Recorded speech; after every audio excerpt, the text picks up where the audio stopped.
Hi there, welcome to the Tent News, where the truth comes to light and the stories everyone is talking about are brought straight to you. From shocking confessions and viral social media moments to real life mysteries and trending drama, this is the place where we uncover it all. Now, please watch this video first, and I will be back with the rest of my commentary. Leader of March and March, Jacinta Ngobese, explains why March and March they never. Wena uyimember ye-EFF wena. Isicelo sami sithi yekela insango. Yehlisa insango. Ubhema insango emanzi wena. Insango emanzi ayibhenywa.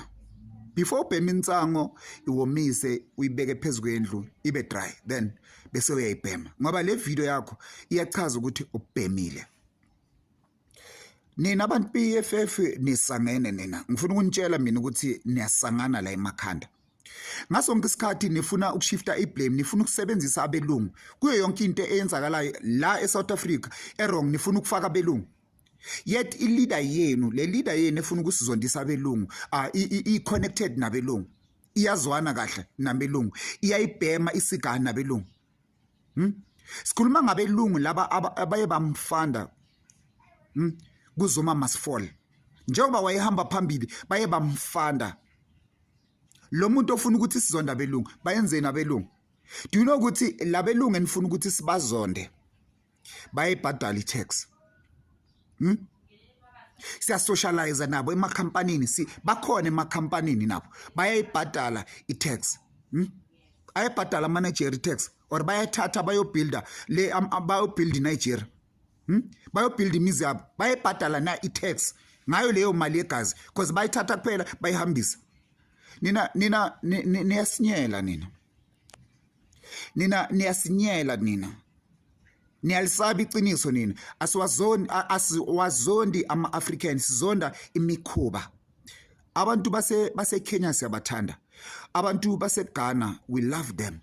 iBotswana siyabathanda, Namibia siyabathanda. Bayakwazi ukubehave labo bantu labo. And most yalabantu baza ngamaphepha la bazosebenza. Bazele ukuzosebenza kuphi la ekhaya. Asikhulumi ngalabantu benu laba abaza ngama-ritual la. Ama-drugs abulale abafowethu. Baningi amajita esiwabonile abulawa ama-drugs la eSouth Africa. Silwisa ama-Nigeria ngemikhuba le bayenzayo. Bekumele i-march and march ingachubeki e-Eastern Cape. Siyeke nje kube nenkosi yama-Nigeria. So that labantwana bakhulela e-Eastern Cape bakhule ama-prostitutes, especially abantwana bamantombazana. Amachita la akhulayo bekumele ukuthi ini bafundiswa ama-drugs basakhula. Aniboni ukuthi ama-Nigeria ayayidestroya i-South Africa? Aniboni lento leyo. I-leader yenu ithi u-government must legalize i-prostitution. Uhlala kuphi yena aka-affecteki abantwana bakhe bafunde esilungwini badla kahle. I-leader enjani ethi u-government must legalize i-prostitution? Abantwana babo bani kumele ukuthi babe ama-prostitute?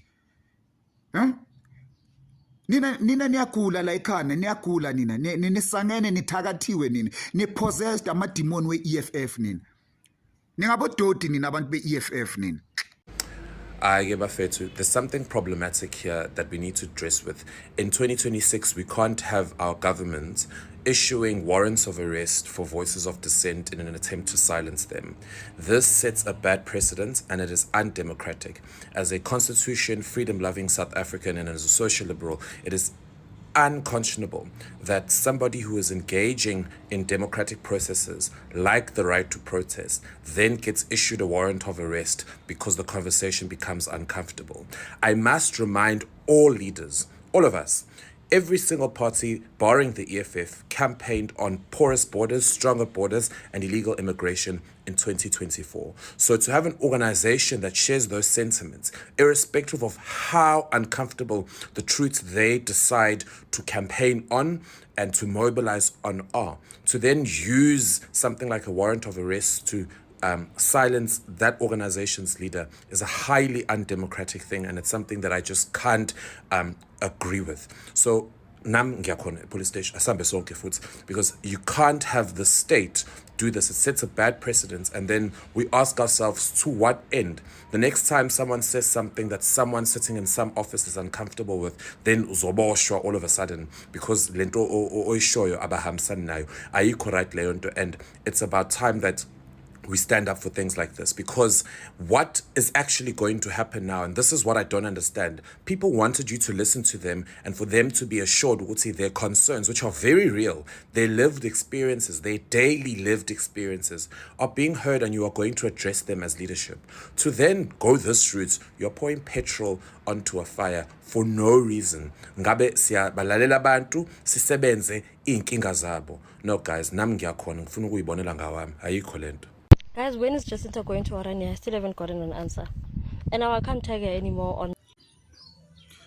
Cala ubuze leader yakho uMalema. Cala ubuze leader yakho uMalema ukuthi uya nini. 2. Ingabe Orania bathengisa ama drugs. Ngicela umention into eyi1 wrong eyenzwa abantu base Orania. Labelungu base Orania. Awubuye uzositshela ukuthi bayenza lokhu there's human trafficking, there's drugs, there's 1 2 3 4 5 wrong. Asinasikhathi soke Orania thina, but sinesikhathi sokuhlanganisa ama South African aloyal ku South Africa. Sinesikhathi sokuhlanganisa ama South African aloyal ayithanda iSouth Africa, afuna ukuthi iSouth Africa ibuyele emuva ibe yiSouth Africa le beyingana ama drugs, beyingana babulali, le beyingana human trafficking, le beyingana prostitution. Ubuza umbuzo obulima, uyisilima ntombazana, uyisilima. uJacinta ngizomphendulela, uyisilima, ufuna iOrania yenzani? Siku crisis, sibhizi, sidila nama boyfriend wenu wama Nigeria lawe no adangalazelayo. Uyazi yonke rubbish izobuya Jacinta che uyirubbish ngokwakho. It's because of I can see ukuthi ubhizi no Jacinta, it's because of uvula amathanga uyadangalaza for abantu bangaphandle.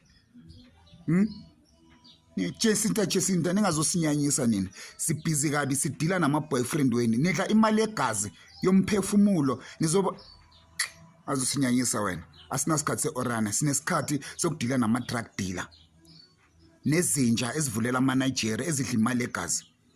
Yes, it's so confusing because at first the fight was between South Africans and also foreigners, and now it seems like the fight has shifted to be between South Africans against South Africans, because yes, there are South Africans that are standing with foreigners, those that are Malema supporters, EFF supporters. They are still standing their ground to say, hey, you know what, you cannot come here and fight our black brothers while you are failing to go to Orania, while you are failing to, to fight those people. There is actually a video of this other, it looks like Chinese or I don't know, and that's the one these people are talking about. Why don't you go there? Because those people are actually into these higher positions. They're the ones taking their employment and stuff like that, not black Africans, because black Africans, most of them are entrepreneurs. They actually work for themselves. So why don't you go there? While the other supporters are behind Jacinta with full force to say, you know what, we are done. We are done because white people, they don't sell, Nsango, and they don't do those things. They're actually here to work, they do their job, and they don't do those things that Nigerian people do. Those are the people that they're targeting because they've actually destroyed the lives of young South Africans, youth in South Africa. And for me, with this one, I think, yes, it does make sense. It does make a lot of sense because it's very rare to see a white person selling Nsango to young people, like such things that these people are doing. All right. But anyway, please comment your thoughts down below in the comment section. What do you think about this whole chende that is happening in South Africa?